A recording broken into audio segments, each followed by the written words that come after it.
Casper, look, the sky is clear now. What color is it? Blue. Oh. Look inside the camera. Can you see me? Ask me a question. Papa, what do you like? What do I like? Yeah.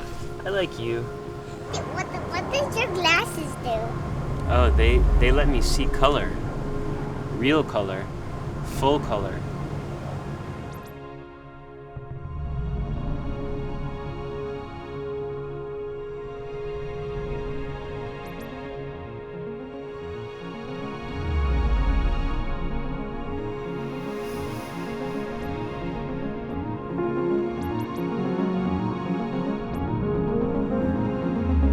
What do you do for work? I make art, Casper.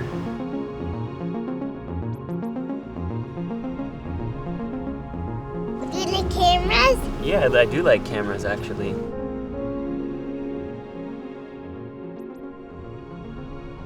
My name is Daniel Arsham. I am a visual artist. I've made paintings, sculptures, set designs, and film. I've had exhibitions in Paris, Rome, Hong Kong, and New York City, where I live with my son Casper and my wife Stephanie. What's your baby brother's name? Felix. Yeah. Daniel's work, I think it has a really strong identity. He's extremely prolific and he's very multi-dimensional. He plays with antiquity and modernism. I think for audiences it seems that I work in a lot of different mediums. But it's all totally Daniel. It's a sign of a really great artist. I kind of like to think about my work as alchemy, regurgitating things that are pedestrian and everyday, manipulating their material and making you think about it in a different way. I've always been interested in architecture and the edge of the artwork, so you cannot tell where the architecture stops and the artwork begins. The wall begins to look like it's melting, or it's dripping, or it's turning into fabric. Something's not quite right. What color is the sun? Yellow. Really? I think the Really? sun is white. No, the sun is yellow. What color are the trees? Yellow. It's falling down. Okay. Casper says the leaves are falling down and they're yellow or green. Maybe you're colorblind too. Maybe. The eye is just miraculous. With all three cones operating, you can see up to 1 million or more shades of color, which is just a miracle. It's incredible. My name is Dr. Susan Fromer, and I'm an ophthalmologist. I have as a patient Mr. Daniel Arsham, as he has a history of colorblindness. Whereas a normal person may see millions of variations of color, I may see only hundreds. Colors that are the same tone, I confuse them. My grandfather gave me a Pentax K1000 when I was 10 or 11. I mean, I loved that. It was his initial vehicle to express art. I distinctly remember this one picture he took, like a shack. A great picture with vision. He wasn't taking family snapshots. The eye is like a camera, and the retina is like the film in a camera. There are 3 types of cone receptors. Each type of cone overlaps, but in order to really see color, you need all 3 cones working together. So when a person is colorblind, it results in the malfunction of 1 or 2, or in the worst case scenario, 3 different types of color cones. Every colorblind person is different in terms of which part of their spectrum is knocked out. If you see red over here and you see green over here, the way that I see them is like this. Now I still can read red and green, but the color that I see is much more muddy. The most common type of color deficiency is red-green, and we see it in about 8% of males and about 0.5% of females. You know, it results in something bad, but it's a genetic abnormality passed through the mother's genes. I do remember going to the doctor, and the doctor said, yeah, he's colorblind, and not thinking that much of it. You know, okay, so he doesn't see all colors. I don't remember the moment that I learned. I remember my parents sort of not thinking that it was a big deal.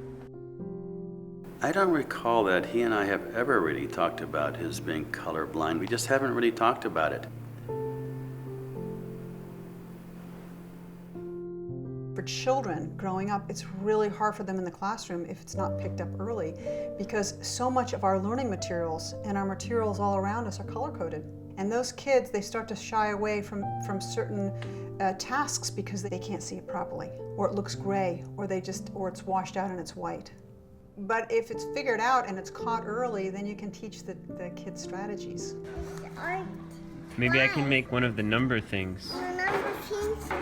Yeah. Casper, pass me the green color. It's over here. No, that's not green. That's blue. Oh. Give me the green. Okay, this is green. How many have green? Yeah, that's green. Okay. The number test. Oh, that's color. Red. Casper, can you see the number inside here? The tests are pretty simple. Ishihara color plate's made up of all these little dots. This one I can see that there's like yellow and red and green, and I know there's a number in there somewhere. What is the number?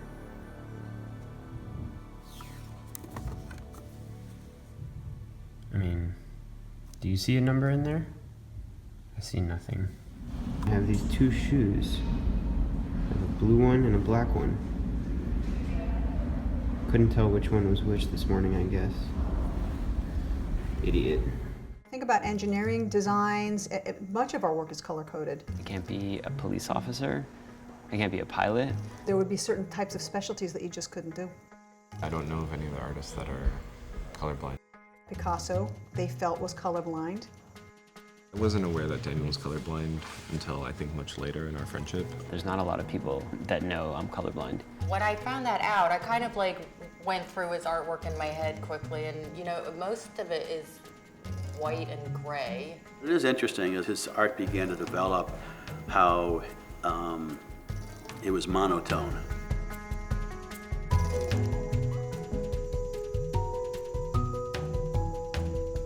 I don't think that the choice to work without color was a conscious one. It just evolved to that. But there are a couple of things that had a huge influence on me.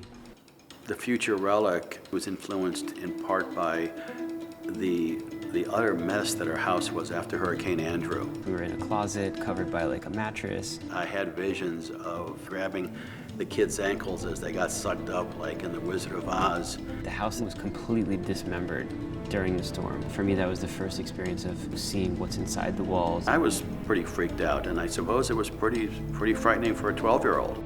I saw some space shuttle launches when I was a kid, and certainly the moon has been present for quite some time in my work, the kind of aesthetic of space.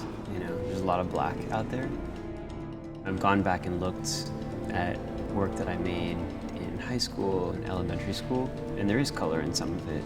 It looks pretty muddy and brown, but I think it was colorful then, or I thought it was. Some of that early art of Daniel's, he's still doing the same thing, buildings and clouds.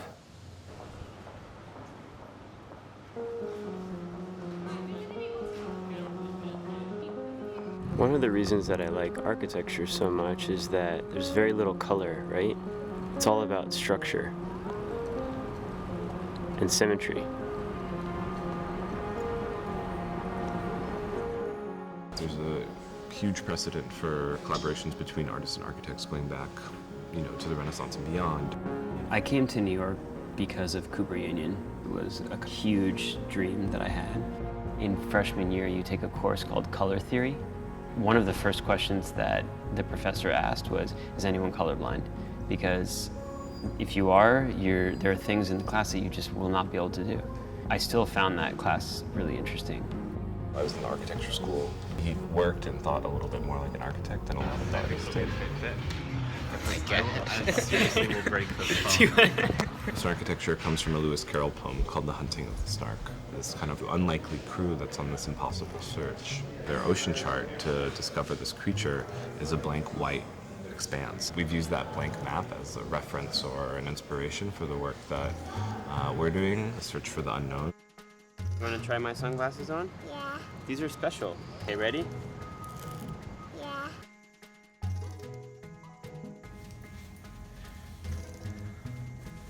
Just got home from a trip and there was a box waiting for me downstairs. They have arrived. About 6 months ago, a friend sent me a link to a website and it contained information about a doctor and some lenses that he was developing. These lenses refract light. They take a red and a green and they separate them further away. So there's a chance that using these glasses will allow me to see in color.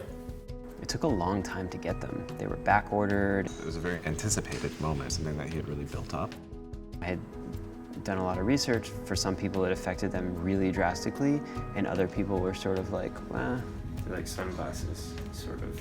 My wife keeps asking me, what is the way in which you imagine this new color? And I keep thinking about the scene in The Wizard of Oz when Dorothy lands on the other side of the rainbow and she opens this door from this black and white world that she lives in, and she's in a world of color, a world of complete color. Maybe it will look like that, somewhere over the rainbow. We're gonna go make a movie? Yeah. About what? Flowers. Flowers? Yeah. He wants to see me with the glasses. Oh, I want to see that too. What? I don't know if you recognize me. Well, it's not skin color. I know. That's gonna Well, change. Well, maybe it will. Maybe. I don't know. I knew that I wanted to kind of go with them somewhere. So we ended up just going like to a park. Wow. Ah. Papa.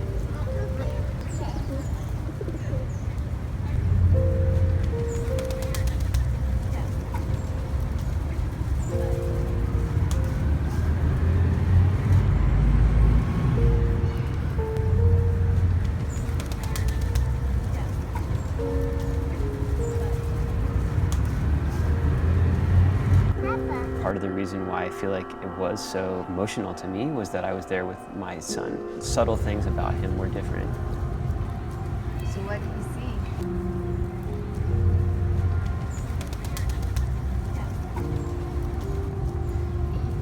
It's hard to kind of describe it, but almost like a psychedelic poster in your face.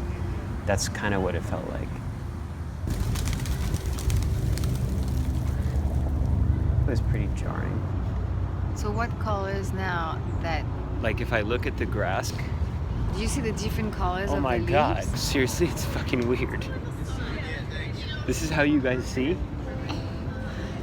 Oh no. It's weird. Where is? How do you see me? You look the same, but you're not green.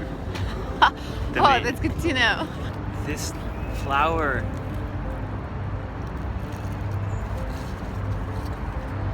That can't be what it is. Oh my god, it's unbelievable, the variation. If this is seriously how everyone else sees, this is fucking amazing.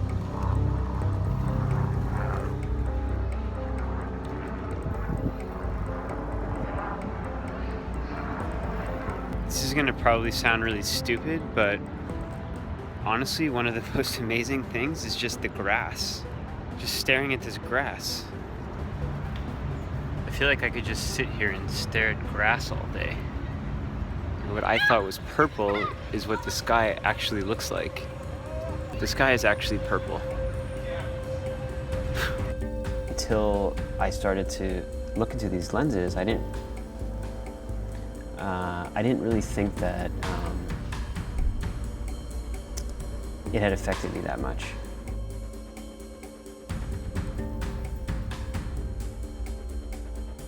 When I talked to Dr. Frommer about the lenses and about my experience with them, her first reaction was, oh, those don't work. You can't fix this kind of a problem, but you can modulate around it. They don't cure colorblindness. They're refracting light in a way that allows me to see a broader spectrum of color. Even though they're not really seeing the colors that we're seeing, they can at least see some difference. I think an artist would be particularly open and enthusiastic for that kind of experience. There isn't really a way for me to know whether what I'm seeing with these is in fact what you see normally.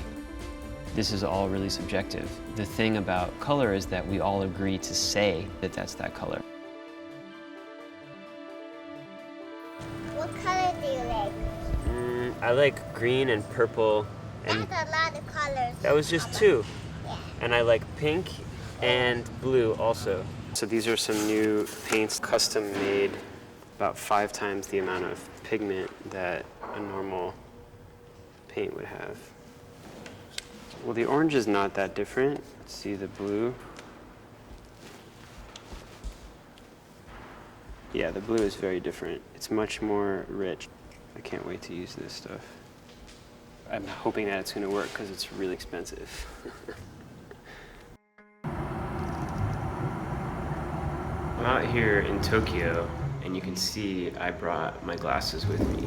There's actually a lot more nuance than I remember in scenarios like this. Traveling between Tokyo and Kyoto, there was a kind of slowness to it. Testing, is this real? It wasn't something that he was wearing all the time. When I'm looking at just architecture and things that I enjoy sort of spending time with, I'm distracted by all of the other, this green here, and a little bit harder to pay attention. When I look at it like this, I'm looking much more at the structure of the space rather than the nuance of color in it.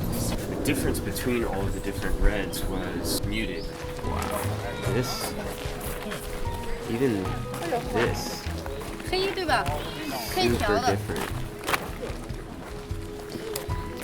But I have to say, this architecture definitely looks better with the glasses off. This kind of coloration, very distracting. I kind of just want to look at the architecture. Because it gave him a whole different way of seeing, and what artist doesn't want to see something different? But they may not stay in that place. I had imagined that he was going to get these glasses and it would be something that would sort of be transformative for him. He would wear them all the time. He would suddenly be seeing the world in a different way.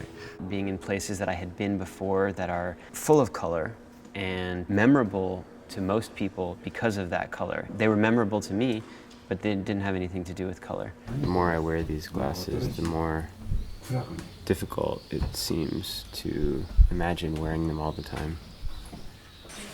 Life is definitely more nuanced, but I'm not sure it's more interesting. The brain is not comfortable with a great alteration in perception of any kind. I feel like I'm inside of some kind of game, overly saturated world, and I don't like it. I started to have this kind of sense that I was better off without them. And now I've arrived at a place where I'm using them as another kind of tool in my work. Personally, I'd much rather focus on this. Having viewed these gardens so many times without the glasses, I was a bit distracted.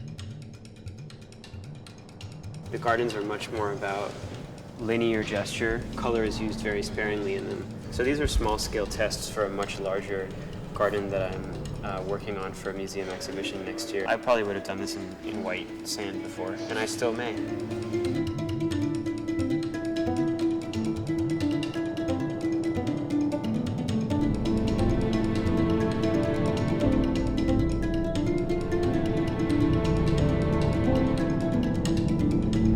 I didn't realize it was his first solo show in New York. Daniel is very patient. He's got a very good sense of timing, and the time is right.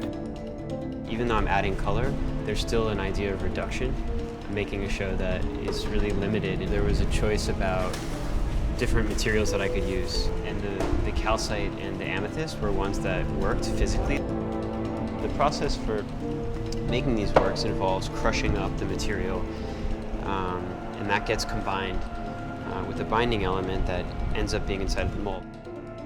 I'm creating a cavern in the exhibition that has thousands of spheres, all sports or game related. I wanted everything in this space to have some sort of relationship to games. So one of the original ideas was to create this tile floor that's entirely made out of dice, cast from amethyst crystal. I don't even know if the floor will end up being this. It's going to be very interesting to know what's going on in his head, and hopefully if he can get that out into a piece of artwork. This is a unique project for me in that there's a ton of color, so I think it's going to be interesting to see how audiences react.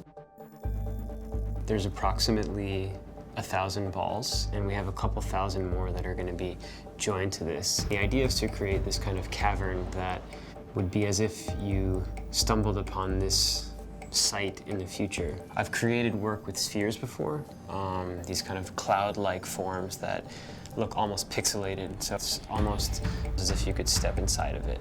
It must be a very fascinating mental and emotional and artistic journey for him. But, you know, I do hope he doesn't get distracted by color. I think, you know, color can be overrated. It will be weird if all of a sudden he did like Technicolor artwork. I'm quite certain that the reaction will be, oh, I preferred the work in black and white. And this has been true for every single body of work that I've shown. The audience typically prefers the body of work that I've shown just before that, until that body of work becomes kind of what I'm known for, and then it's moved on to the next. It will be interesting to see if it changes his vision. I guess we'll see. This show is the first show of Daniel in New York, so it's very important. Seeing Daniel's work in color, his work is so much about the frailty of our existence and knowing how he's tried to just overcome his colorblindness. The depth of color in all of his work is extraordinary. The cavern downstairs is amazing. Still is kind of monochromatic, but I do like the boldness of it. It's very distinctively Daniel Arsham. I love it. It's amazing. Great work. What do you want to be when you grow up? I want to be your papa. Hey, I'm not Papa. I'm Casper. I want to be what I am. Okay.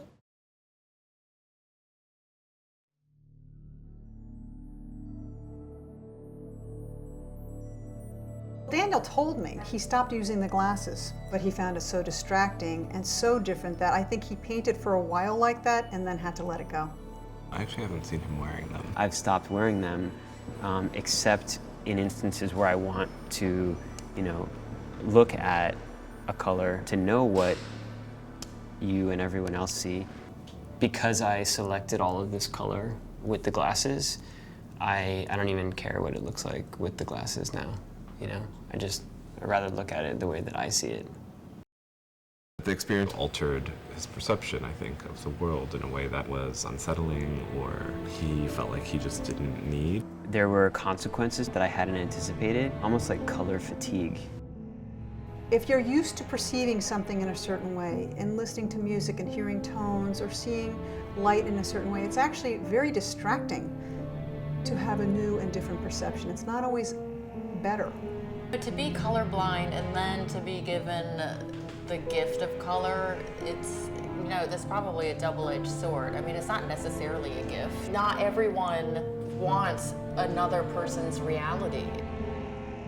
When you are diagnosed with some deficiency, it's seen as a negative, right? And this is how I interpreted it throughout my life, and really up until the point that I received these lenses. It took me a while to kind of realize that the gift actually was not having color vision in the first place. In many ways, that may have informed who I am, what I am interested in, and what I make. It just makes me think of the Wizard of Oz. The black and white world was so much cooler looking. What song do you want me to sing you? Rainbow. You want me to sing you Rainbow? Okay. Somewhere over the rainbow, birds fly. They fly so high. Why, oh, why can't